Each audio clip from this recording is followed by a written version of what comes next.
Welcome to New Jump City, everybody, where we recap the week in American and Japanese sequential art. I am your host, Christian, the unbiased king,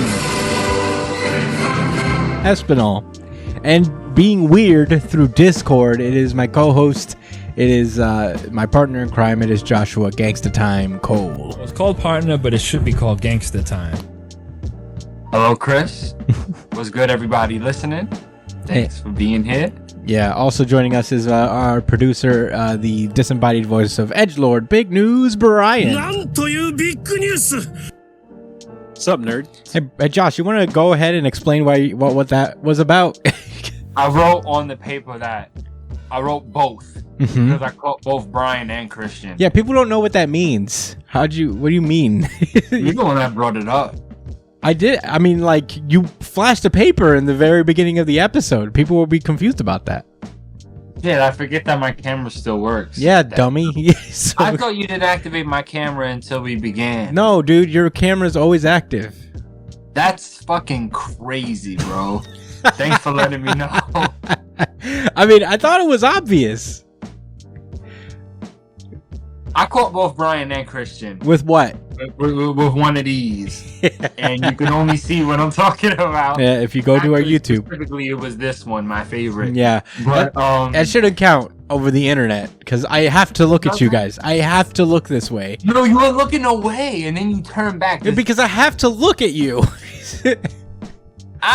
I have to. You've confined me to one square. No, you don't have to do that at all. I have to. I have to. Shit and breathe. I am no. I am maintaining the production quality of this show as long as we are on Discord. I have to look at my computer screen.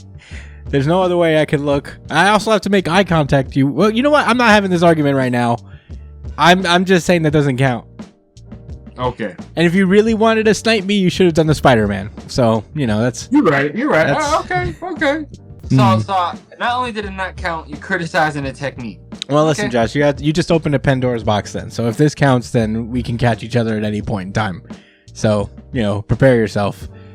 Watch the YouTube version, guys. And leave a like and a comment. Yeah, this is YouTube only exclusive. This is lost on the audio version, but okay, yeah, we do.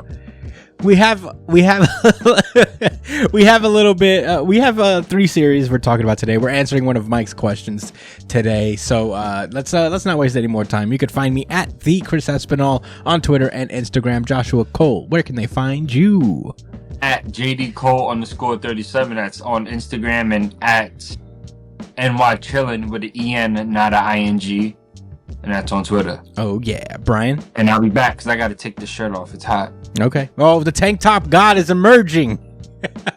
Brian, what's your plugs?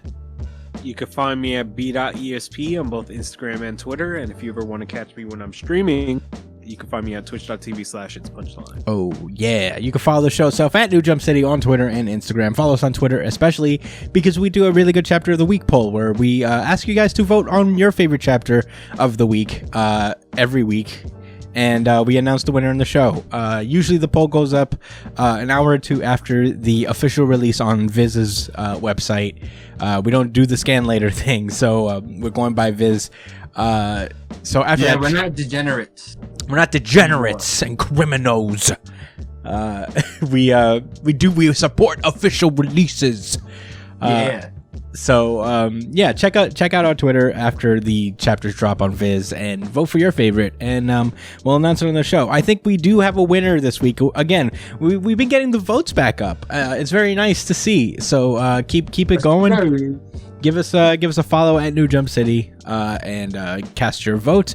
You can email us at newjumpcitypod@gmail.com on any questions, suggestions, anything you guys want us to talk about, just like Sketchy Mike does usually on the regular, to send us very fun questions like the ones we're going to answer today.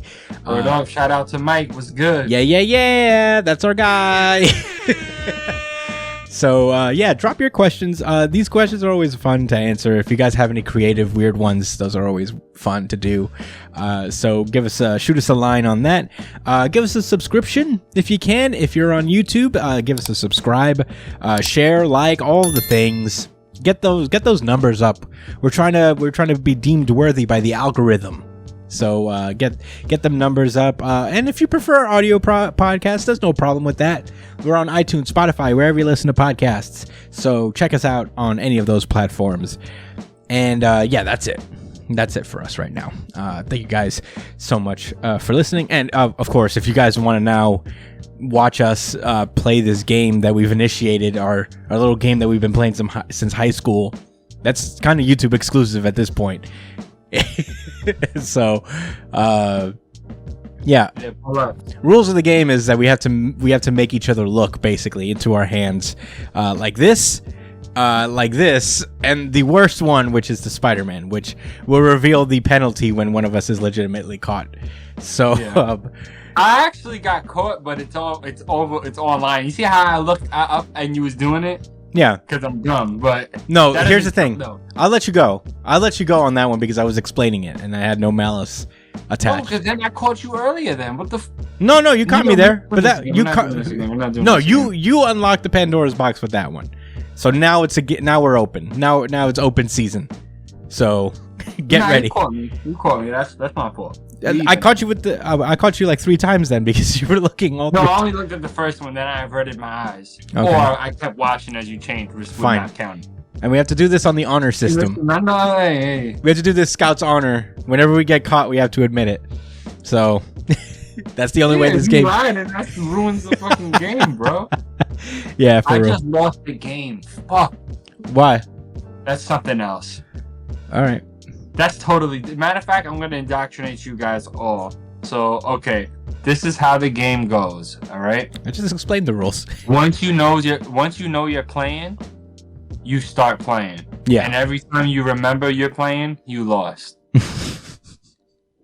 You lose. All right. It's a very philosophical game we play.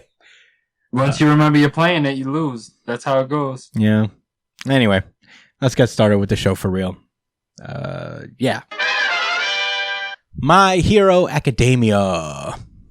This is My Hero Academia chapter 353, Endeavor.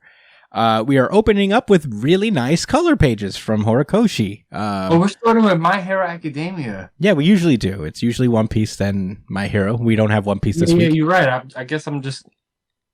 Yeah, I was thrown off a little bit. Get it together, man. Yeah, my bad. My bad. Let's switch this back over here. Yeah. Last we left off, Dabi and Todoroki have exchanged ultimate techniques. Dabi was basically frying all the other ones, all the other characters in the background. Burnin survived. She made it. I think everybody made it, really. Dabi, and Dabi has officially been declared the loser of the battle of the Todorokis.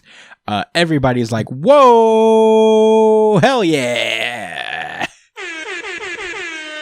It's a morale boost for pretty much everyone because Todoroki securing the first win for heroes in a really long time.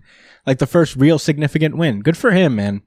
I mean, we'll see. But so far, I mean, this is a pretty big win. One of the commanders and a big deal at that. It is a very good win tentatively. Tentatively. And I'm pretty sure this is legit. But I could be wrong. I could be incorrect. I'm fully open for that. But, everybody gets psyched out. A lot of the pages are just pretty much everyone hearing the news and being like, oh, hell yeah, he won. But, the villains are... There's some cool designed villains. This weird guy with the skull gas mask thing. He comes up and he's like, it was a ruse on their part, pretending to be scattered. Like, oh, wait, is this guy a hero or what? Oh, no, he's a villain. Because he Definitely a villain. Yeah, he starts talking shit about Midnight. And he's like, the era of liberation. He's not even named. He's what? I don't think he's even named. No, not yet, at least. Maybe he was named earlier in the process when they was talking about the villain captains. I don't know. Yeah, I mean, if he was, I seriously don't remember. But, yeah, he starts, like, talking about how, like, they must have foreseen that our detached force would try to steal back this powerhouse. However, they've squandered their resources. The purveyors of falsehoods will be crushed beneath our roots, just like that UA teacher. And, Acid Girl, I forget her name. I don't know why. Her superhero name is Pinky, but... Chihiro? Ashihiro? No, Ashido. It's Ashido. Oh, She hears that shit and she says, what? What'd you say? Kirishima also pulls up. Murderous glint in her eyes. Yeah, Kirishima also pulls up so they can do a 2-on-1, I guess, against this guy. Yeah, Kirishima, very cool. We get like little views in the National Takoba Arena. Sugarman and Ojiro are fighting as well. They're Really curious panel with Sero. Yeah, Sero is there. He does have 3 dots going. Very, very curious. I hope he's not a traitor. Oh, no way. No. I'm over that now. I'm not gonna lie. It is funny because like everybody else is pretty much happy and celebrating, and Sero's the only You could one. be thinking like, is this for real? Like, is he really down? We'll see. Or maybe he's contemplating that. Why did he decide to become a hero when his power is duct tape? It's not even duct tape. It's I mean, he's got pretty powerful tape. Sero's cool. But do you see everything that's going down? He's probably like, damn. Damn. Maybe I could have just been in the office or something. I would have a for sure job. Unlimited tape in the office? For sure. They would never have to worry about that supply. They'd save so much money. Yeah. Annually. Yeah. Meanwhile, with the Battle of Shigaraki, Bakugo actually throws some words of praise towards Todoroki. He's like, didn't expect any less from you, Todoroki. Also confirming that there is at least one person still alive. Yes. So far, Shigaraki has not absolutely murdered everyone there. Fat Gum and Aoyama are fighting against this weird dude named Kuneda, who's a Tartarus escapee. And they're talking about how, like, considering this matchup, it's clear that the priority with those cages was to split us up. But as for, you thought that you could just, like, take us dregs on your own, though. So, that you separated us, like, by who you thought you could just, like, figure out. And he's like, on what basis, though? Trust? Hope, perhaps? Such things are invisible to the naked eye. Coat this planet... Such things invisible to the eye coat this planet like an oppressive membrane. All right, dude. So, yeah, he's like, because of Dictator's failure, my turn never came around. But now I can demonstrate my utility to All for One as one of his assassins. So and then he peeps Aoyama. He's like, and the dregs that I mentioned will all be coming for you, Aoyama, you fucking snitch. The Bat of Aesop? The Bat of Aesop. I think it's like kind of, calling him a liar, basically like a two-faced guy. Because Aesop's fables, it's like, something like that. I don't know. This is a teller of tall tales. Fables, it's like a liar type of thing, I guess. Okay. Anyway, they basically... I would ask you to look that up, Brian. Maybe just specifically the Bat of Aesop, but... Yeah, I don't know what he means by that. That's what my interpretation is that, like, he's just like, you fucking lying bitch. You betrayed us. You double-crossed us. You gave us the bloody cross.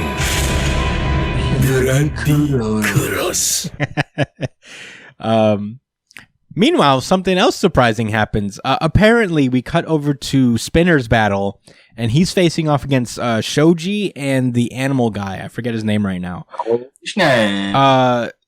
And he's giant. People battle. Yeah, he's giant now. Yeah. I think like they're implying in the next page that All for One gave him this power specifically as well. In the creepiest way possible. Yeah, you're like with his mouth, like taking his snout and is like, look over here now. It's weird. Anyway, so he's giant now and he has like he has his dumb several knife sword. And he's just freaking out because he just heard that Dabi has been taken down. And he's like, no way, they're fucking lying. This has to be information warfare. That's all it is. He's thinking to himself, he's remembering to how like Dabi left before everyone, and he's like, he always had everything, a reason to live on, a goal, power, all the things I lacked. His convictions could never fail him, right? And And so he goes off and commands his heteromorph army to attack Shoji. And Shoji gives a smile, just like, Todoroki, I'm so proud I made it into your class. Meanwhile, we cut back to Todoroki, who's just kind of like recovering. Ida has him in his arms, and he apologized to Ida because the ice attack that he did kind of stalled Ida's engines. Ida's like, don't worry, you don't have nothing to apologize for. And one of the heroes walks up to Dabi. He froze everything? Yeah. Sorry. Yeah, because he froze everything. And one of the heroes walks up to Dabi and he's like, how's he still alive in this state? And all you see is just like, I guess, the embers of his flame kind of like keeping his heart alive, I guess. It could mean that this battle... I thought that was his eye glowing at first. No. Now I looked at it again, it's like in the center of his chest, like Iron Man. Yeah. So this could mean that this battle is not necessarily over. There could be like one final suicide attack left. I can see that happening. He seems like he's about to blow himself up. Yeah, something like that. And meanwhile, back to Endeavor, the titular character of this chapter. He's just like, his face is frozen, just like sheesh. After hearing his sons have finished their battle and Todoroki came out victorious. And All For One is just talking shit. He's just like, what does that face? Yeah. What does that face imply? Affection? Grief? You refuse to take a good look at Toya, foisting the task onto little Shoto instead. That must have been your decision, right?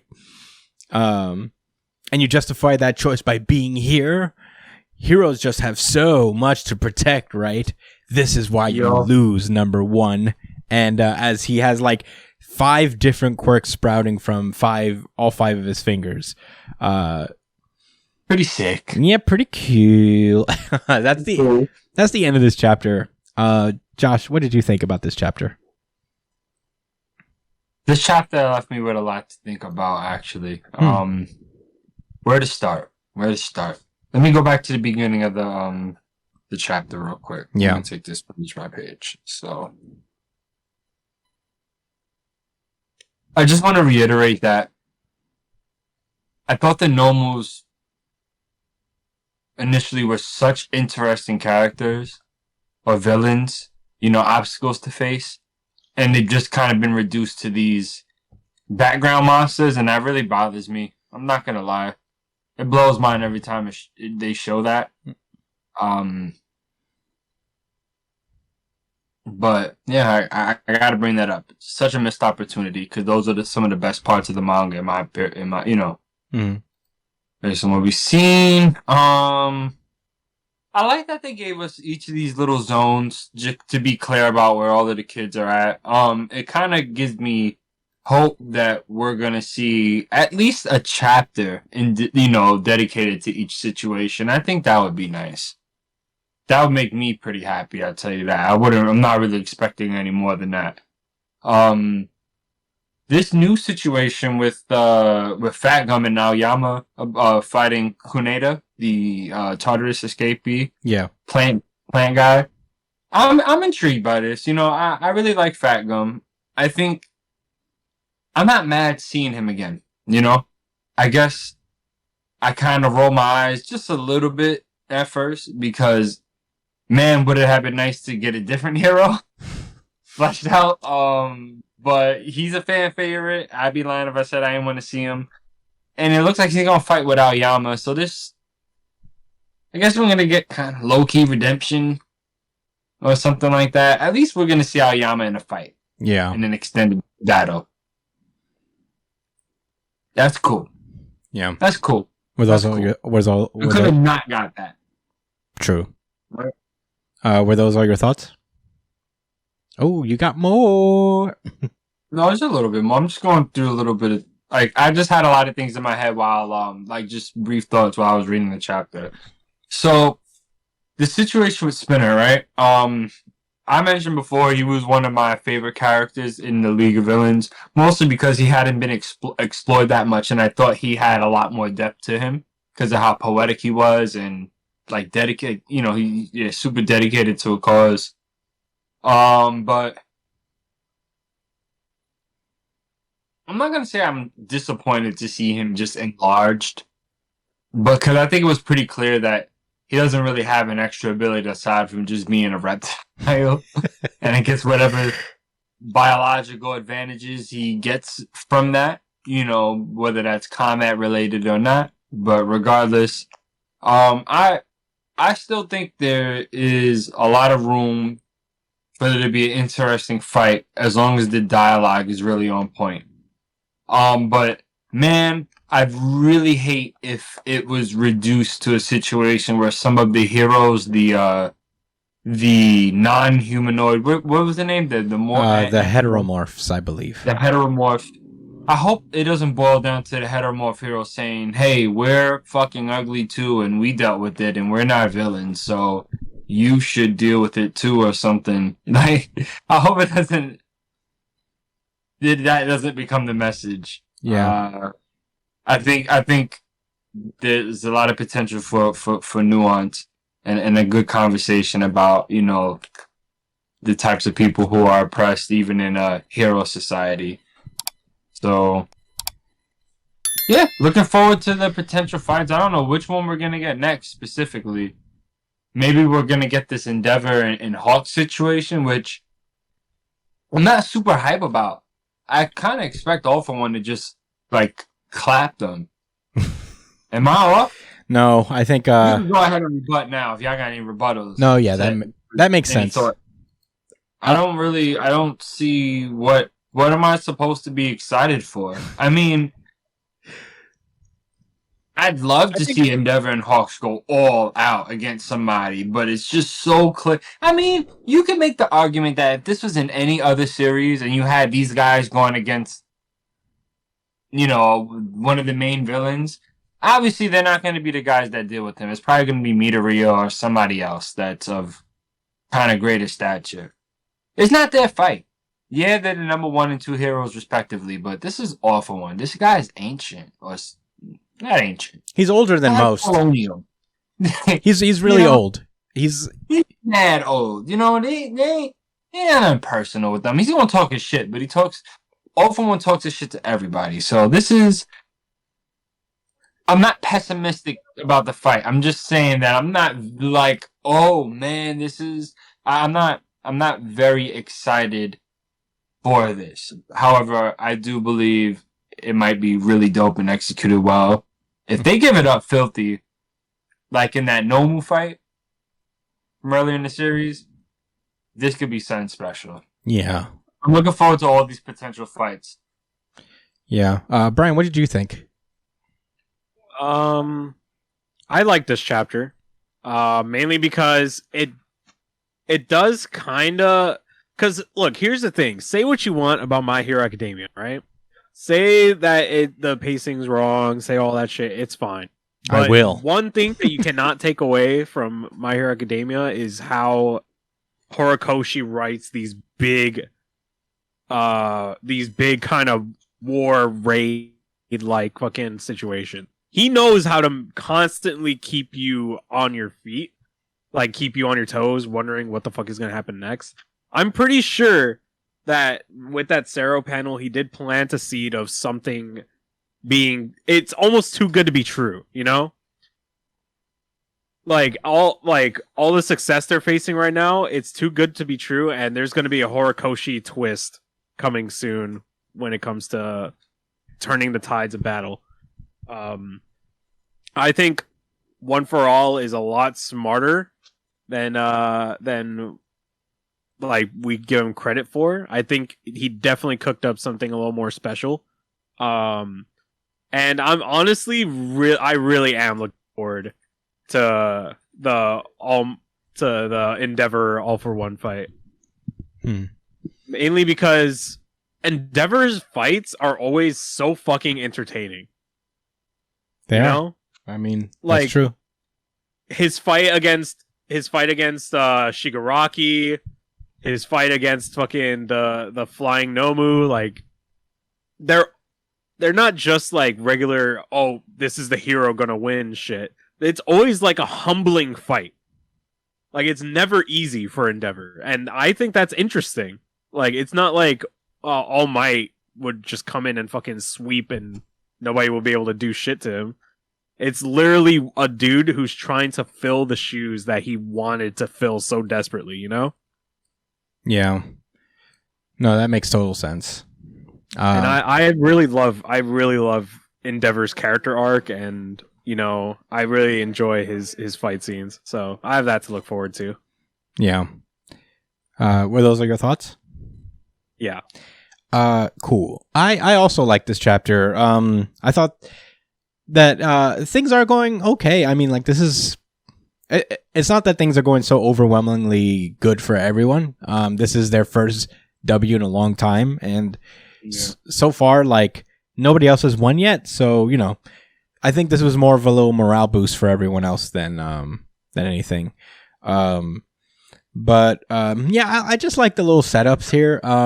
We have said in the past that Horikoshi's pacing is not what it used to be for various reasons, whatever you want to call it, whether it's his alleged burnout, whether, you know, he's just trying to like push the series along.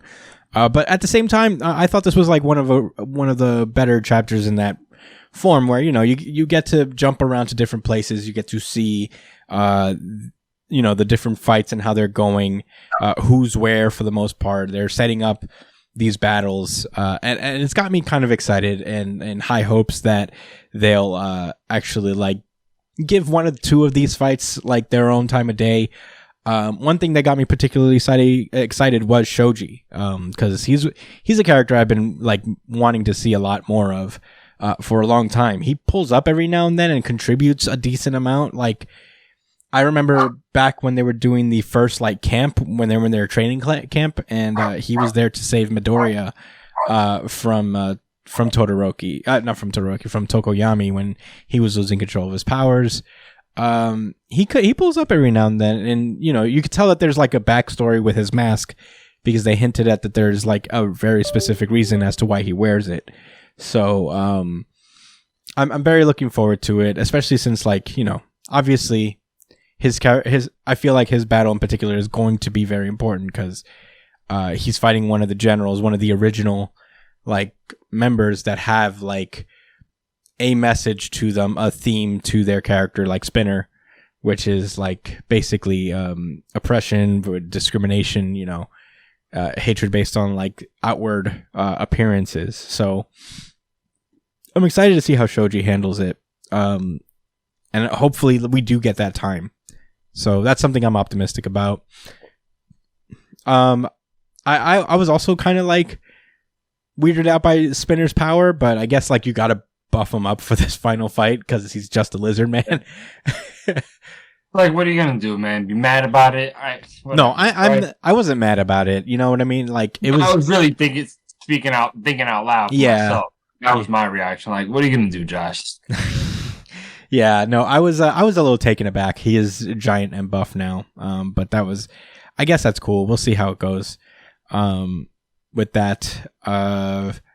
As far as the Endeavor stuff goes, I agree with Brian. I think Endeavor is very much the Vegeta of this series, where his battles have the potential to be the more interesting ones, but they're always very humbling. You know, they're always interesting, but they're interesting because how is he going to lose this time? You know, like, what lessons is he going to learn from this? Or if by some miracle he turns it out and wins. I mean, All For One is not who he used to be. He is like currently transferring his consciousness into Shigaraki kind of as they speak. So, True. You know, All For One is not as strong, but you know, he could very well still be strong enough to handle both of them. With relative ease. But I am interested in what's going on, and I'm cautiously optimistic about how this is all going to turn out. Excited for what's to come for the My Hero battles. I don't have any more thoughts in this situation. Do you guys have any more rebuttals? Anything?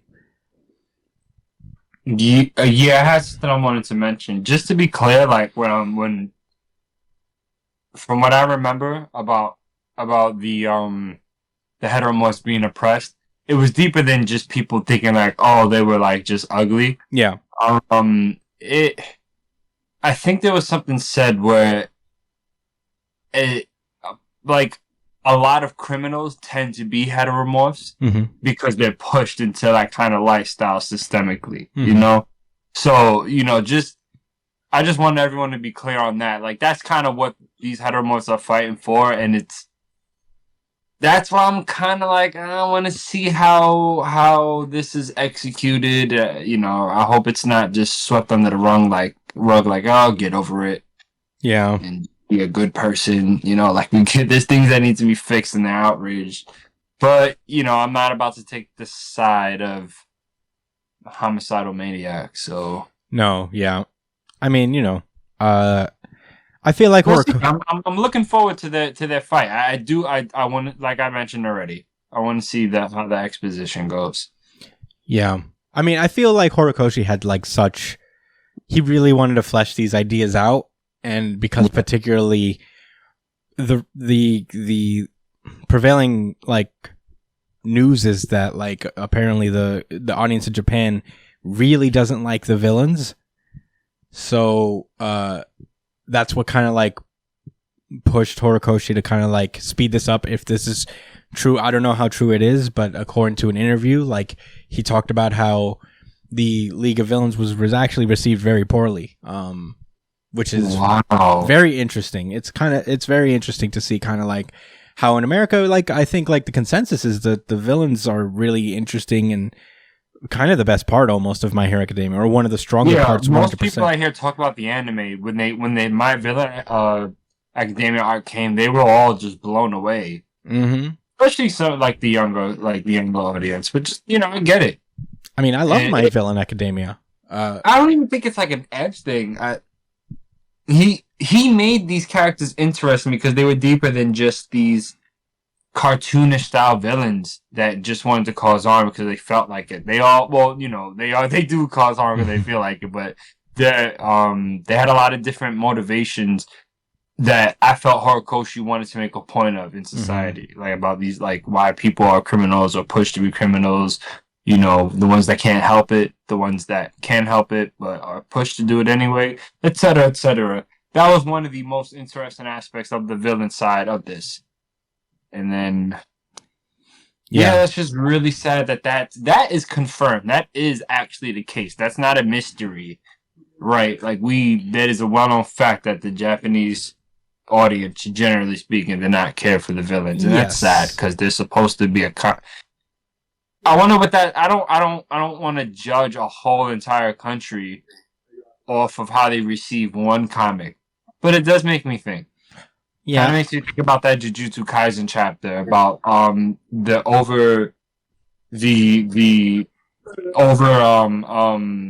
jailing of criminals. There, they kind of have a mass incarceration issue as well.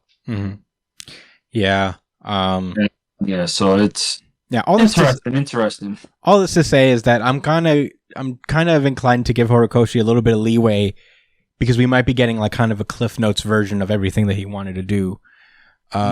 So I'm willing to look at it what did he mean to say as opposed to kind of how he was executed. I'm still gonna be within reason, but I do want to give him that kind of leeway because he does deserve it. I think he's a very talented manga artist, 100%, a great writer. So I just definitely when he wants to be, when he's in the mood to be, that's for sure. So honestly, I kind of wish My Hero Academia was on a more mature manga line.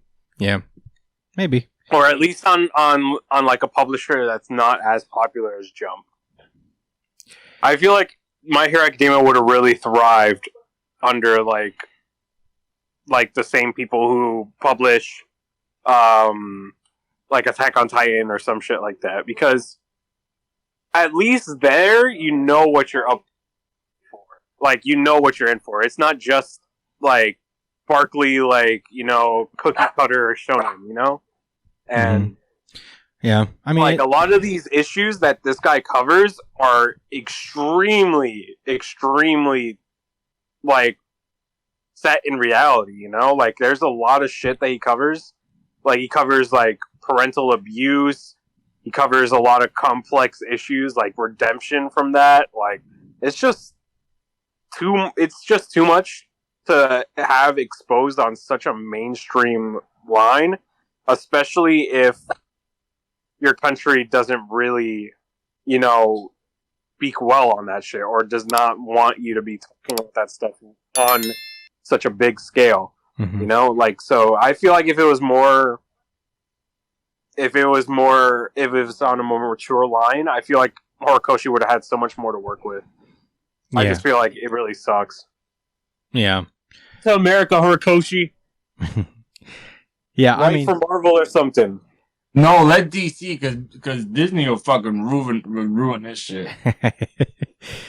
Yeah, I don't know. Let DC pick this shit up, please. Man, go to Image. I guess They don't have any other lines. Horikoshi could do whatever he wants. Like, he's in his own universe. He doesn't have to share with Marvel or DC. Brian Academia. Yeah. Well, that's all I got to say about My Hero Academia. Are we ready to move onward then? Yes, sir. All right. Well, we're at it. I guess we should answer our question from Sketchy Mike. So we got one question. It's My Hero Academia related. So I figured that we'd squeeze it in here. I'm pulling it up right now. Okay. So Mike B asks, if you were thrown into the world of My Brian Academia, what would your quirks be? He even gives Josh a little quirk. He says, in my opinion, we already know Josh's quirk, and it's called hateration and hollery. Any sentiment of hating within a mile radius gives him a physical stats boost. That's his baseline ability. He's got other sub abilities in my head related to this quirk.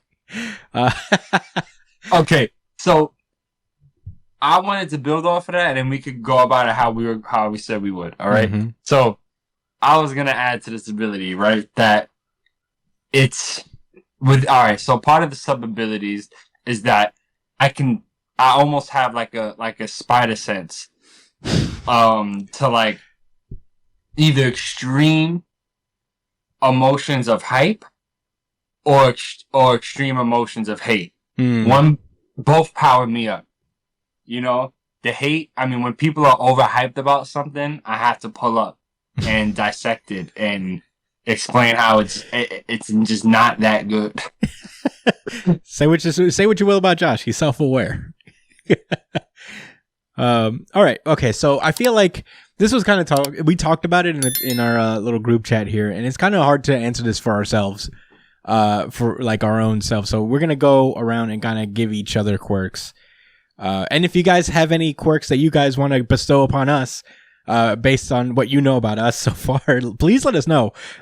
Sketchy Mike only gave one for Josh. I'd like to know what he would think of what mine and Brian's would be. But I guess, do you want to go first, Josh? Do you have? Yeah, I still finalizing a couple things. Yeah, I'll give you guys some time. I already thought about Josh. All right, so I'll start with I'll start with Brian.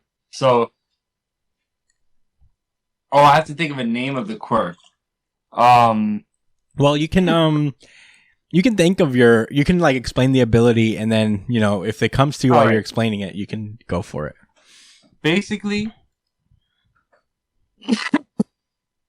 Brian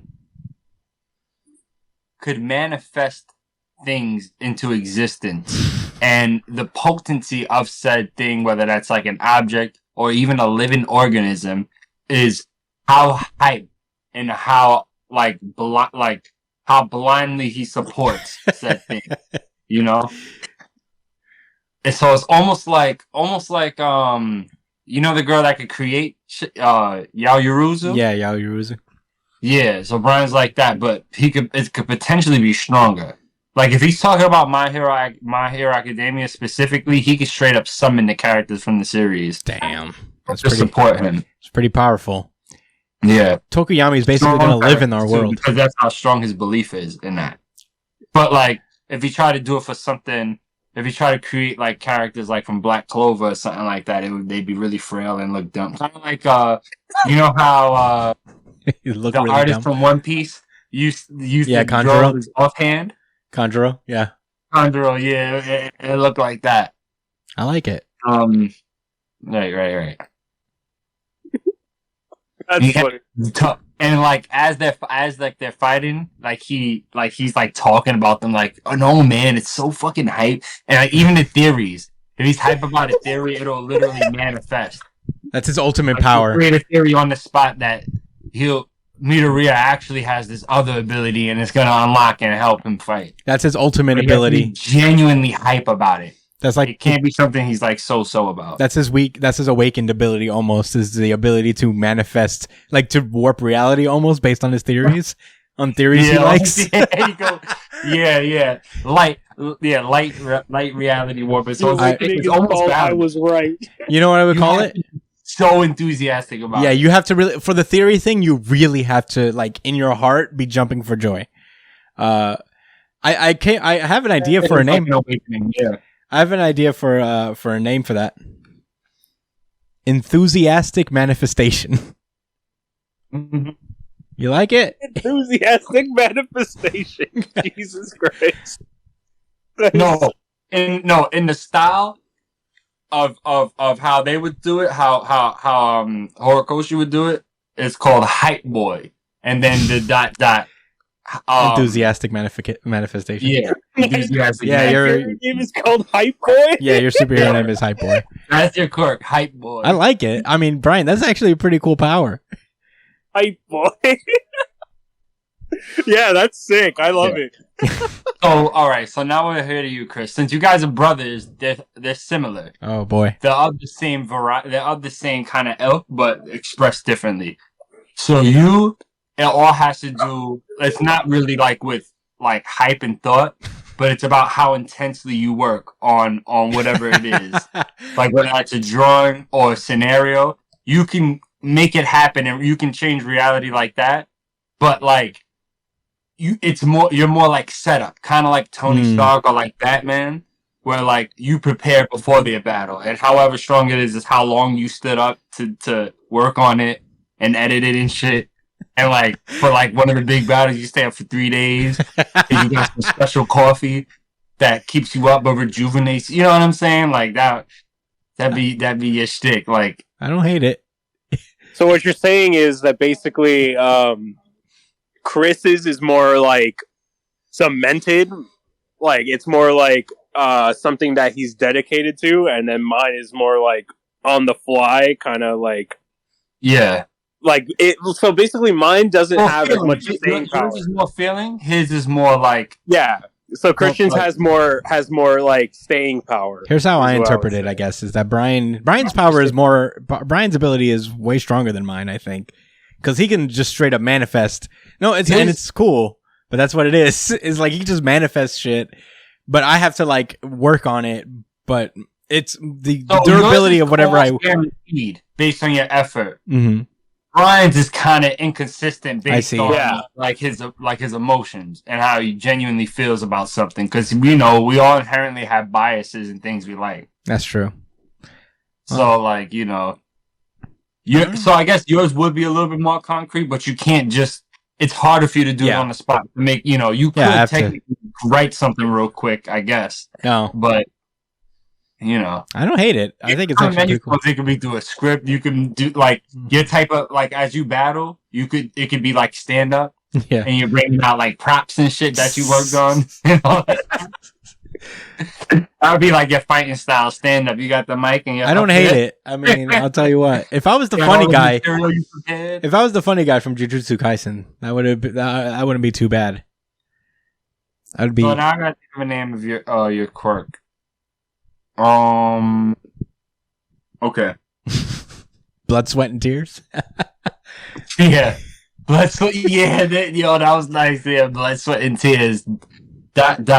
Effort man. Effort manifestation? No, I mean, I guess. No, would that be my name, Blood, Sweat, and Tears? I thought that was my quirk. My quirk name is Blood, Sweat, and Tears. That's the name of it, but then you gotta have the ... like my name, secondary. My name will be Effort Man. Hey, boy, an effort man. Bootstraps. Because I'm pulling. No, Hype Boy wouldn't be your no, that'd be the name of the quirk. Brian's name? No. That's how they do it. They have. No, wait. I have an awakening for Chris. For Chris's quirk. I have an awakening for Chris's quirk. Go for it. It's called effortless. So essentially, once you like get into a groove, and once you're actually like get the ball rolling, you can basically like your creations become like doubly stronger, like and at a faster rate. Essentially, like you can create things at a faster rate because you're already on a roll. Yeah, when I'm in my flow state. I'm sorry. Yeah, exactly. Flow state. I gotta correct that. Since this is my quirk, Yeah. I do have a different idea. We're adding too many addendums to Josh's quirk. Is that you never had to go to sleep or rest again. That's crazy. That's busted. You have no need for it. No need whatsoever? I like sleep. That Sigma grind. Rest it's merely a choice. You're like, I guess I could sleep. I mean, that'd be cool. Like Blackbeard. All right, that's fair enough. Like you guys synergize well as a team. Yeah. Because Brian could react to like a lot of the shit that you worked on. Yeah. And boost it up. Hey, if Chris makes something and I'm hype about it, does that mean I can create it too? Yeah, you can add to it, reinforce it. Do some extra shit that Chris probably doesn't care for, but you know, whatever. You're making it stronger and stuff. It's like I didn't really intend that, but that had lasers in it. I didn't really intend that, Brian, but that's okay. I guess you could keep it. But it's like you don't have the choice because he's so hype about it. You're like, kind of shitty. What if he did this? All right, Brian. I guess you're shitting all over my vision, but that's cool. Yeah. What's the All right, so. Right, Brian. Okay. Ooh. Brian, could you mute yourself real fast because there's some feedback coming in. All right, I guess I could go next for you guys while Josh is writing stuff down. All right. I'm gonna start with Josh. Actually, what I thought for Josh was like very similar to Juice's power from Undead Unluck, where whenever Josh feels a sense of justice towards something, he becomes much stronger. So like whatever causes he's fighting for, depending on like who he's fighting for, he gets much stronger. Depending on his sense of morality at the time there, he becomes much stronger. He gets a stats boost. When he's fighting against corporate capitalist fascists, he is unlimited. He has unlimited abilities. When he goes after these corporate fat cats, he is unlimitedly powerful. And that's what my persuasion and my strength and stamina. Yeah. Increase. Yeah, his hero name would be Swift Justice. And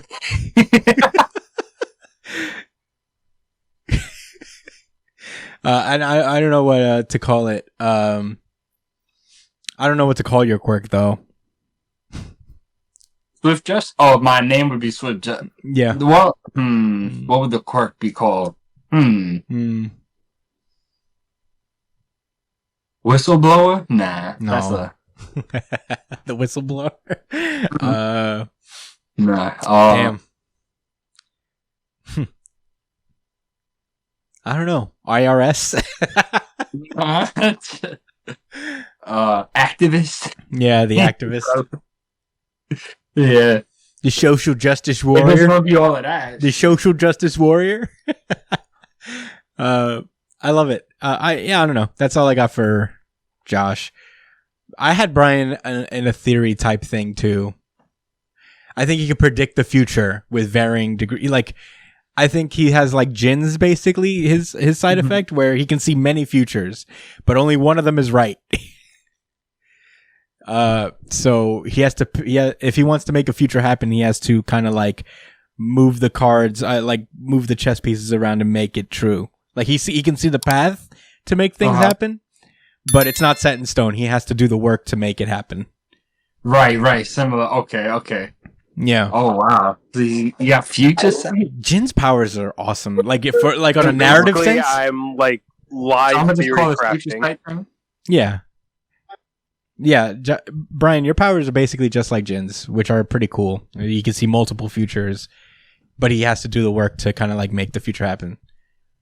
Like, you know the result that you want, and you can see that it is a possible future, but you have to move the pieces in place to make that future happen. And yeah, I guess your quirk's name would be Future Sight. And your name would be Theorist. Theorist. I love it. All right, Brian, what are your quirks for me and Josh? All right, so I'm going to start with Josh. And I think you're going to like this one. Oh. So, essentially, Josh's quirk is he'll say shit to get a response out of you. Oh, Shinso, basically. So yeah, but if he gets the response out of you, depending on how you respond, like the emotion that you're responding with, it's kind of like a trap card. So depending on your emotion, you get a reaction, like a quirk reaction, like a snap reaction, and you get like a debuff in some way. So if he says some blasphemous shit and you get pissed off, you lose vision or something, or like you can't, something happens that debuffs you. That's awesome. So that's pretty good. Lose sight in one eye. Take you down, huh? Like you lose sight in one eye, or you move slower. Yeah, like you could choose, like maybe you could choose like the ailment that you want to put down on them for like a short period of time. So like as long as they react to you, you can kind of work with them. You can like work on them. I have an awakened. If you don't have an awakened, Brian, I have an awakened for Josh. Yeah, I don't have an awakened. When he wins an argument, he becomes God, basically. In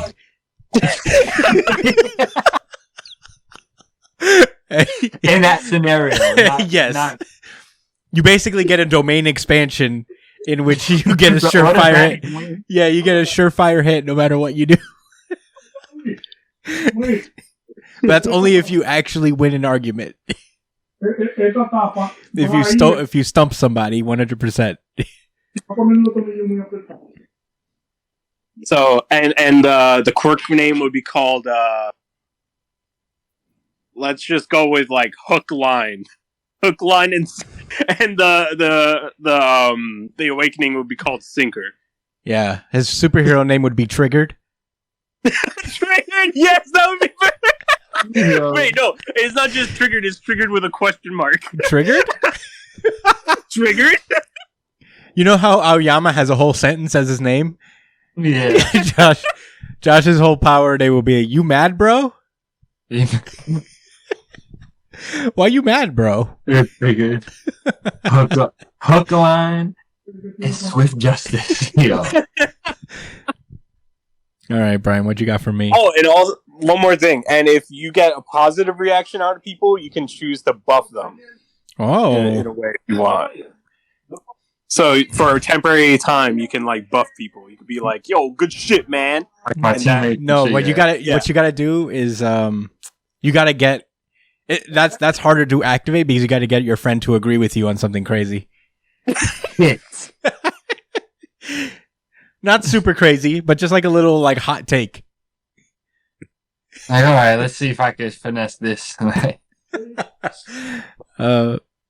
right, Brian, what do you got next? So for Chris, all right.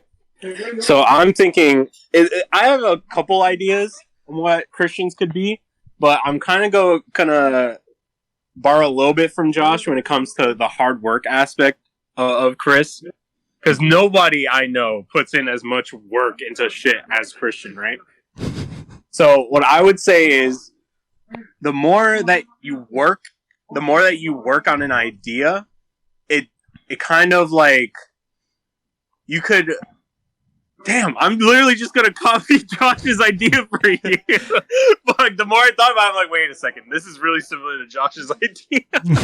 But it's like, if you have an idea of something in your mind, there's no limitations to how you can get to it. Like, as long as you put in the work to do it. So, Nice. like, if you have a motivation in your mind, Motivation. if you have a vision in your mind, you can literally like you could build it. So essentially, I think you would be like a kind of like a support. Yeah. What is it? I'm Like a support. Hatsume. Like you would literally be like the construction people. Like you could get in there and you could literally create shit. Like you have blueprints in your mind. Nice. On shit it can be created as long as you have a vision for it. I was a construction guy for a while, so I like it. Can my name be Tryhard? You can name yourself whatever you want, buddy. Try hard. The quirk or my name has to be Tryhard. And your awakening, I would say, is what if you truly believe in something that you're going to build, you don't even need to have the resources to build it. It literally just formulates in your hand. Nice. That's cool. That's pretty fire. That's pretty cool. I'm not mad at it. All right. So is that it? Yep. Yeah. All right. So just to review. So, Chris, you've got the abilities Blood, Sweat, and Tears, which allows you to manifest anything of your creation, and the potency of it depends on how much time and effort you've put into it, right? Mm-hmm. And Chris's is your quirk is your name Tryhard or is your quirk Tryhard? I don't know. Whatever you guys want. Your quirk is Tryhard. Yeah. And you can create anything on the spot if you work super duper hard at it. Is that my name? I thought it was Blood. No, that's just like the description of it. Okay, so Brian's, you got Hype Boy, which allows you to manifest things based on how enthusiastic you are about said object or person. Right? Yeah. Okay. And then mine, I've got Swift Justice. I have theorists for Brian. My name, but the perk is activist. You forgot mine for huh? You forgot mine for Brian, which is he could kind of see into the future, but it's not certain. Oh, did I do? I did. Oh, my bad. Yeah. Oh, and Chris is for Brian. Yeah, this future site, like you said. Yeah. All right, my bad. All right. So yeah, mine Swift Justice, which allows me to, if I. What is it? If I fight for a cause? Yeah, if the cause you're fighting for is just in your eyes, the more heavily you align yourself with the cause that you're fighting for, the stronger you become. Right. And Brian's for me was a hook line with my hero name being triggered or something like that. Yeah. Where if I win arguments with people, I can debuff them. And if I get my teammates or friends or whatever to agree with me, I can boost them up, which is very difficult because it needs to be something outlandish. Somewhat outlandish. All right, that's that everything. That was funny. Yeah. Well, there you go. That's a good one. Yeah. If you guys have any ideas for us, like if you guys have any different quirks for us, please let us know. We'd love to hear them. You can email us at newjumpcitypod@gmail.com, tweet us at newjumpcity on Twitter. Or you can comment under the video you're watching, whether it's the little highlight or the full version of the podcast. Let us know what you guys think about which quirks we would have. This was a fun question. Looking forward to answering more because we do have 3 more questions from Mike, so we'll answer them over the span of the next few episodes. But without further ado, I suppose we should move onward to our next series. Certified RGC. Certified. Yikes. Did Brian give My Hero Academia RGC? No, I don't think so. Right, Brian? No, I did not. All right. Damn, I ain't gonna lie.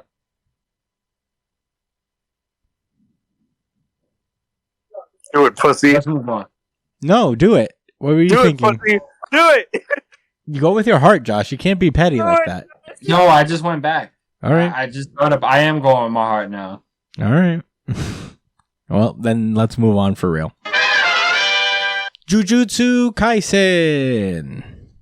This is Jujutsu Kaisen chapter 185. Bye-bye. last we left off, Panda was getting absolutely mollywopped by Kashimo. And it seems like after transforming into his sister's form, which we thought was a bug, but we will learn this chapter, she's actually a Triceratops. But yeah, that's where we left off. Panda basically lost his fight, and we open with Panda as a baby fighting with his brother Gory, which he transforms into, like the bigger version of Panda that has like a giant fists and whatnot. This is what this little gorilla guy is. And he's being picked on by his older brother Gorilla. That's when his sister, the Triceratops, comes in and basically protects him from being picked on by his older brother. And she encourages him to fight back, like, don't let him pick on you. And he goes back to fight back, and Gory just punches him in the face and leaves him crying. My God, this is adorable. I did not expect this shit. This shit was crazy. We then get a panel of 3, I guess they're like urns of some sort, or like funeral markers or grave markers of sorts. But that's all we see of them. Panda is now on the side of a river, and he's being picked on by the other members of Masamichi's gang, I imagine. The Masamichi gang, these little like cursed doll things. And they convince him to throw his ball into the river, and troll him by saying, throwing stuff in the river is illegal. It hurts the environment. And then they run away, and he starts crying, and Gory's like, why'd you do that? Wasn't that ball precious? You shouldn't have done that. Are you stupid? And Panda starts crying, and I'm like, Jesus Christ, this is sad. So, Triceratops and Gorilla are like just talking at night, and she's telling him, like, Gory, you if you see other kids picking on him, like, you could pick on him, whatever, you're his brother, but when you see other kids do it, you got to stand up for him. You can't just let him do that. And Gory's like, you play with girls, so you wouldn't get it. I can't be free up around Panda. He always wants to be on my team, and we always end up losing, and he never cries until you show up anyway. So he's spoiled. But that's when Triceratops says that, like, hey, actually, I think it's you who are spoiled, because no matter how mean you are to him, he always follows you around, and he never holds it against you. He always loves you still. He forgives you for everything. That's when Panda comes in with a beetle. He's like, look, Gory, I found this beetle. And Gory just discs it out the window. Which is pretty funny. We then see that Gory is opening his piggy bank, and he's like trying to put the money together to buy Panda a new ball to replace the one he lost. And that's when shit gets sad. We then cut to immediately, it looks like the ghost of Masamichi is like carrying Triceratops and Gory away. And they're like, wait, what are you doing here? Where's Panda? And he's like, we can't stay with Panda. And Panda's just like crying on his own. He's like, Panda, we have to go. He can't survive on his own. And that's when Masamichi says, you don't understand, Gorilla. We're the ones being left behind. And as time goes on, Gory starts to cry and just like, no, we need him because he's the only one who calls out to shopkeepers instead of Big Sis. And this whale emerges, I guess, takes him away from what I understand. And then, Panda and Gory are crying, and we cut to the exterior world where Kashimo has just obliterated Triceratops. And Panda still lives, though. He's like, I didn't get any points, so you must be alive. And he picks up Panda by his spear, and he says, tell me about Sukuna. And he's like, sorry, pandas are tight-lipped. And he's like, well, then I'll make sure you never open your mouth again. And then who comes in for the motherfucking save? Fucking Hikari comes in flattening an entire fucking storage trailer thing. With just cursed energy radiating off of him, and he calls out to Panda saying, "Panda, have you lost weight?" And he's like, "Hikari," and it's like, "Oh my fucking god!" Yes. Now this is a worthy opponent. Yeah. Okay. So, Josh, what did you think about this chapter? All right, RGC. Yeah, I guess RGC. Guess what? It was the end. Guess what, guys? To give it to my hero, man, because it was pretty fire for the setup. I appreciated what he was doing, but I'm hype. I made a point. I'm not super hyped for the Endeavor all for one fight, but this is about to be bananas. Someone's gonna die. Yeah. Someone's gonna die next week. Yeah. In Jujutsu Kaisen. Yeah. It's not going to be Hikari. Mm-hmm. Do you have more thoughts? I wish I would have read this chapter like a little bit more to try to interpret what's going on here in Masamichi land. So, did they just die? Yes.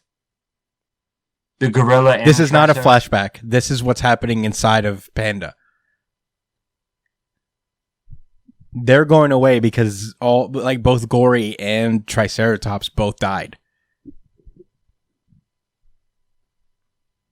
I don't understand. This is happening now? Yes. Him throwing the ball in the water, what is that like? What was that? Technically, what happens after, he's like getting his money back, that's what's happening right now. I think this is like really what's inside of Panda. Like how the other souls like bounce off of each other inside of Panda's like body, I guess. Yeah.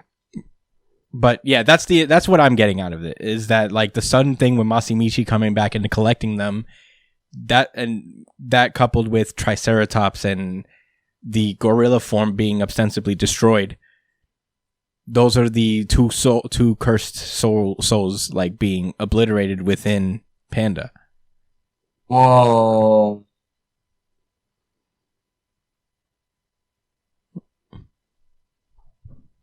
Yeah. Damn. The whale too, bro. Mm-hmm. Means something. Yeah, the whale means something. I have no idea what the whale means. But it means something. Yeah. Damn, this is sad as hell. Bro. So all of that just Kashimo's an asshole. He's gotta go. Oh. He needs to get. Oh, I would just want Hikari to fucking pachinko his ass to death.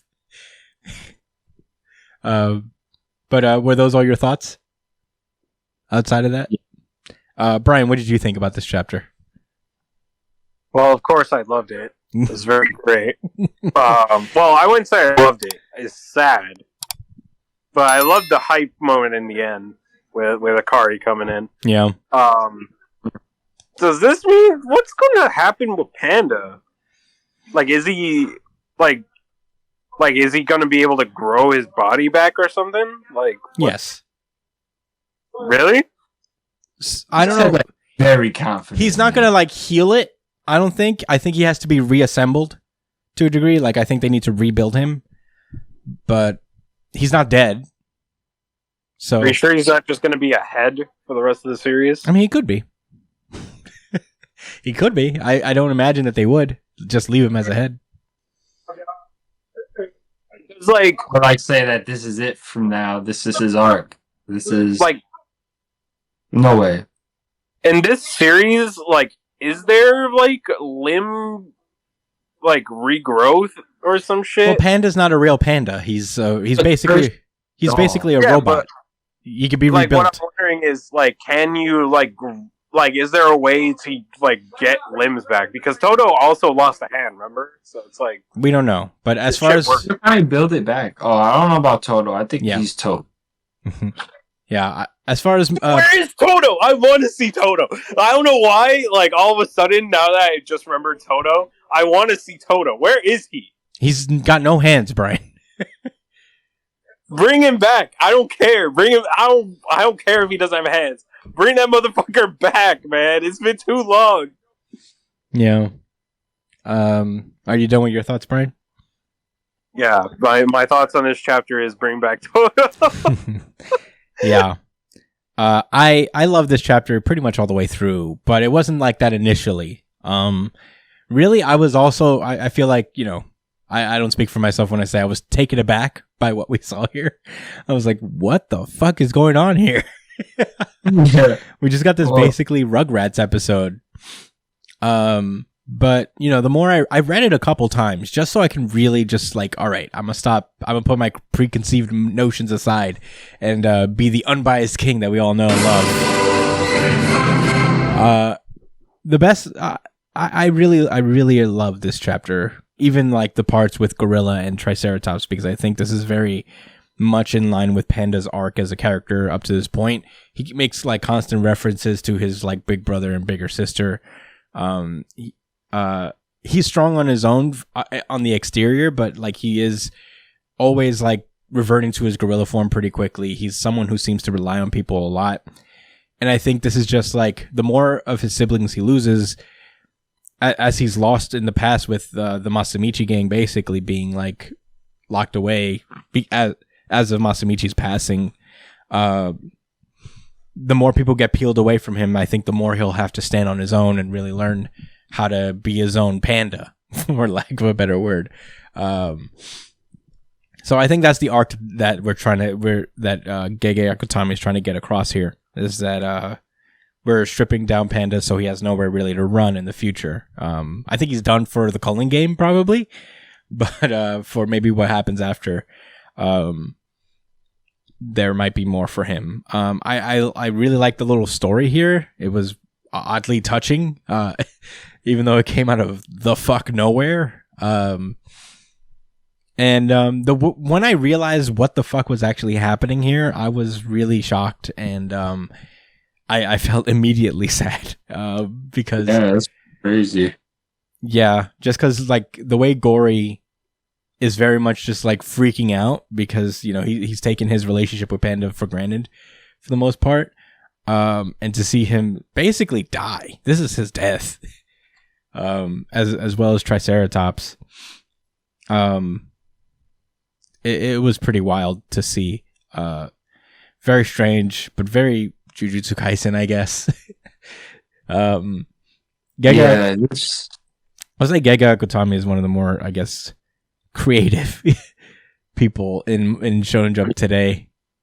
Just the way he just weaves these backstories together. This is a weird one, but I very much appreciate it. And of course, what really sealed the deal for me, obviously, was the Hikari moment at the end. Yeah. I mean, that can't be understated. That shit was so fucking cool, especially since he seems to have like brushed off Charles. It's like he's like, that wasn't my fight. Are you kidding me? He's like, yeah, that was fodder. Yeah. This was just so I could break down what my ability is now. Now I get to fight basically the other equivalent to Higuruma, I think, if I'm remembering his name right, because he was the other 100-point sorcerer in the very beginning. So these guys are at least of equal class in that regard. So very excited to see where it goes with Hikari, especially since his domain is so fucking weird. And how it goes with a relatively straightforward curse technique in Kashimo's. Or at least that's going to be crazy. Yeah, I'm next week, is it? It's not on break next week. We have a Jujutsu Kaisen chapter coming this week, so I'm pumped. But obviously, this was all 3 of our RGCs. It is also the audience voted RGC, so yeah. I guess we got to do the bad drop again because I again have not. It's not bad. This shit is fire. It's not great, but rules are rules. Until I develop a new one, I'll have to keep putting my audio editing skills up here. So. Yep, this is the unified, really good chapter of the week. Oh, wait. Unified! Not unified. My bad. It's actually the harmonic. I gotta pull that one up. Apparently it's not on the soundboard. Not on purpose. My bad.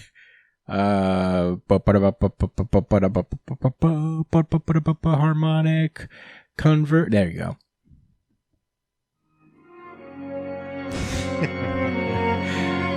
We have gathered today in celebration.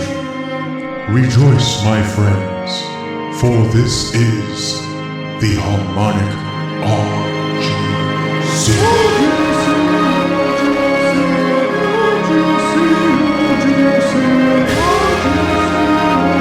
We are all unified as one, in agreement. I have successfully unlocked my ability. If you guys rock. It is pretty outlandish, but with 3 people and an audience of others to all agree on one thing. It can only be one thing. It's the hook, line, and sinker. Awakened form. But yeah, that was Jujutsu Kaisen, I guess. Fantastic chapter. Constantly upping the ante in and of itself. Now the real 4th battle is going to happen, I guess. I guess we're going to figure out what happened to Charles, because something tells me he's not dead. Unless he is. And I'm completely wrong. But completely wrong.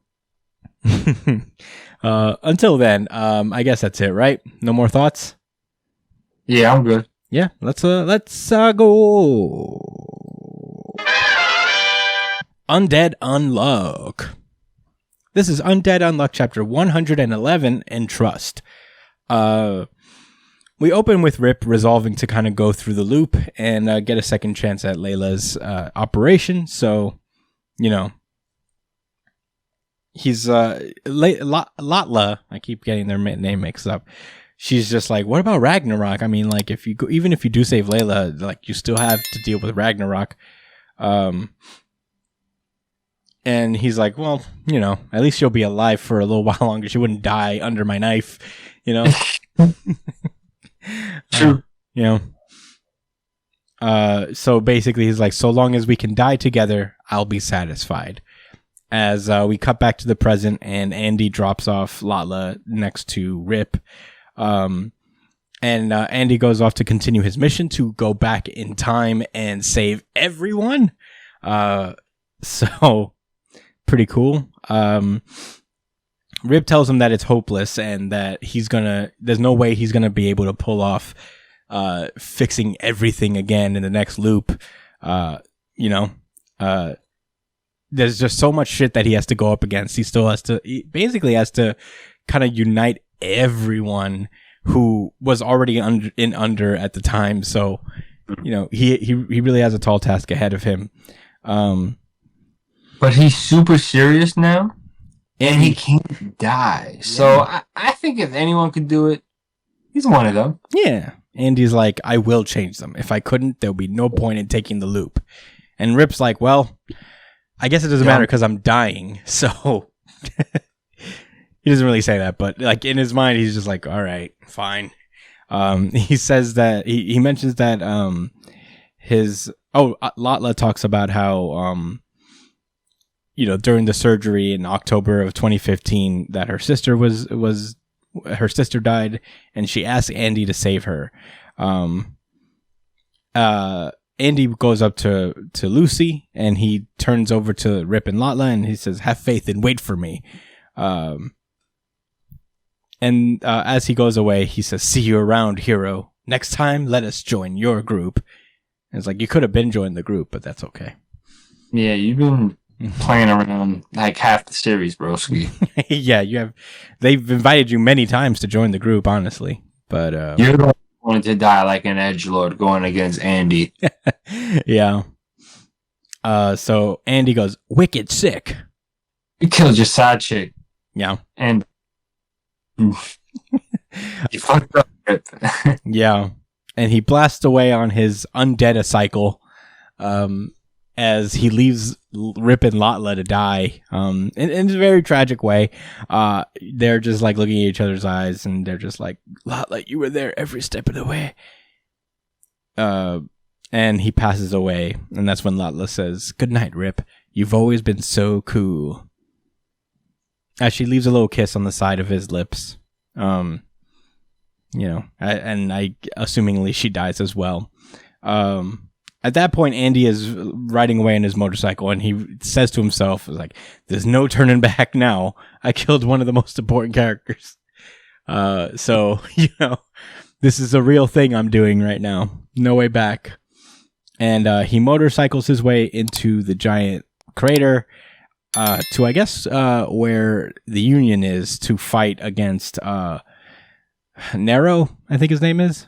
You see his orbs? Yeah, I see his orbs. Oh, his orbs. He's ready, dude.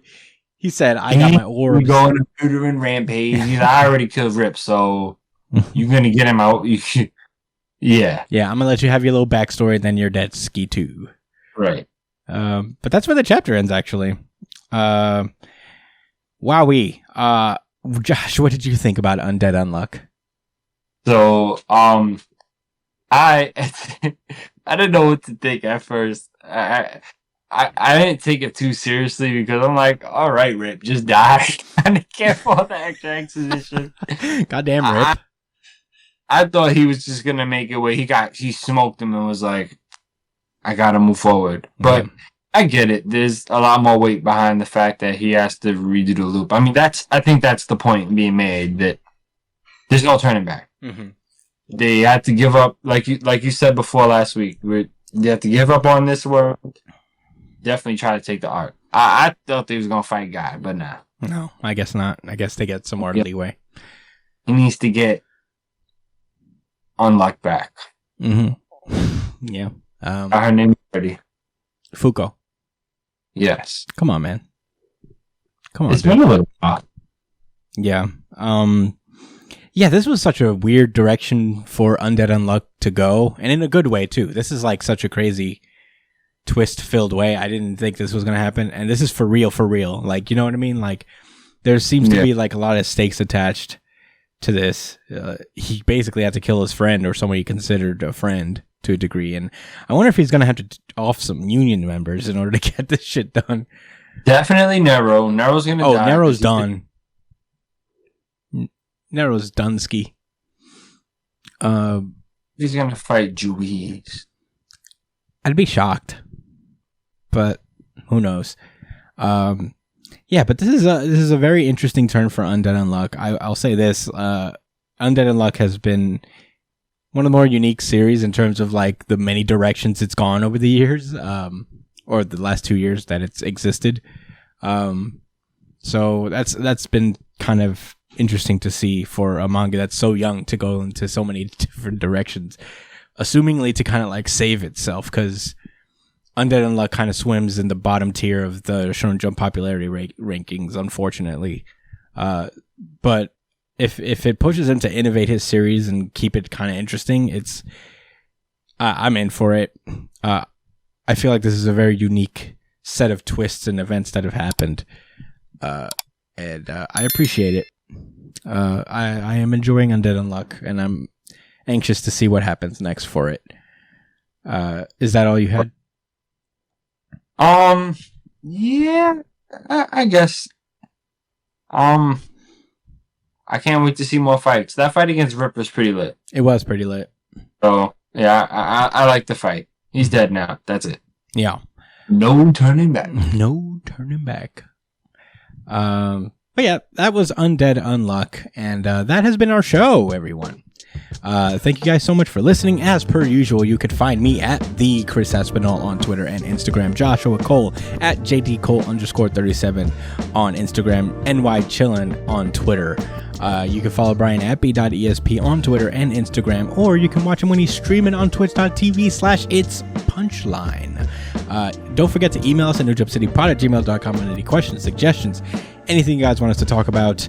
You can email us on there and we will talk about it. You can also comment under whatever video you're watching, whether it's the highlight breakouts or the little full versions that we make for every show. You can subscribe, give us a subscription on those. If you like the show, hit that subscribe button, give us a like, give us a share us to your friends, let people know that we exist. We're almost to 100 subscribers, which is nice. We'd like to get there at some point. But yeah, give us a subscribe if you like us. You can also listen to us on iTunes, Spotify, wherever you listen to podcasts. If you're more of an audio podcast type of person, the audio version of the podcast usually comes out first anyway. So check us out on those. Give us a 5-star review on all the platforms that we're on. And I think that's it. Thank you guys so much for listening. We will see you guys next week. Stay safe, New Jump citizens. Peace out, guys. Thanks for listening.